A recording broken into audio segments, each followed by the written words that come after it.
হনুমানের দাপটে গুরুতর আহত হলেন এক মহিলা। ঘটনাটি ঘটেছে দাঁতন শালিকোঠা অঞ্চলের অন্তর্গত কাঁটাগেড়িয়া গ্রামে।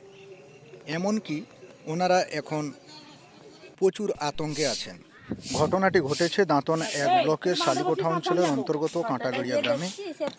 গ্রামবাসীরা হনুমানের আতঙ্কে আছেন এবং জনতা চন্দ যিনি আহত হয়েছেন ওনার হাত থেকে প্রচুর পরিমাণের মাংস তুলে নিয়েছে এবং পেছন সাইডেও প্রচুর পরিমাণে আহত তিনি, এবং বর্তমান দাঁতন হাসপাতালে রয়েছেন চিকিৎসাধীন।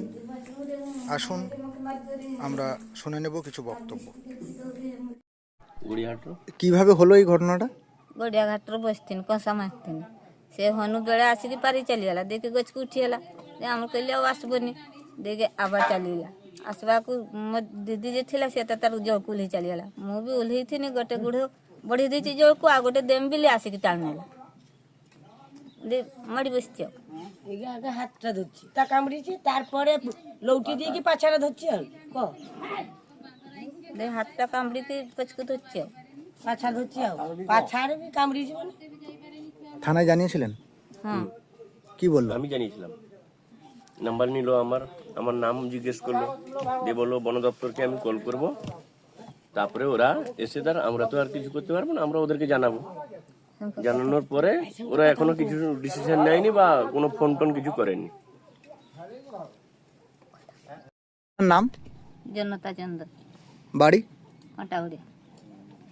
ঘটনাটা ঘটলো মঙ্গলবার দিন 8টা-9টার দিকে।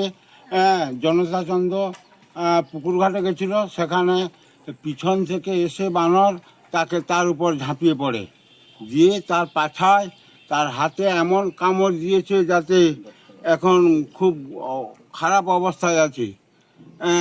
রক্ত শিরা কেটে গেছে, খুব আতঙ্কের মধ্যে আছে, খুব কষ্টের মধ্যে আছে। আর যা বাঁধনে যা উপদ্রব, মানুষের বসবাস করা দোড়া হয়ে পড়বে। ছেলেরা স্কুলে যেতে পারছে না, টিউশন যেতে পারছে না, ভয়ে বানর তাড়া করছে, আর মানুষকে মানছে না, মানুষের সঙ্গে বাড়িতে ঢুকে যাচ্ছে।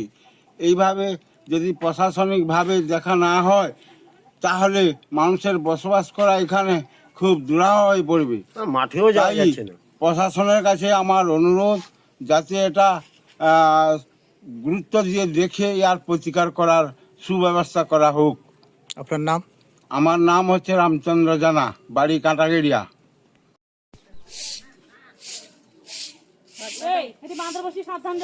ফটোটা যে দেখছি সে ফটোটা দেখিকি লোক সব তুমি সাবধান যাবো দিদি।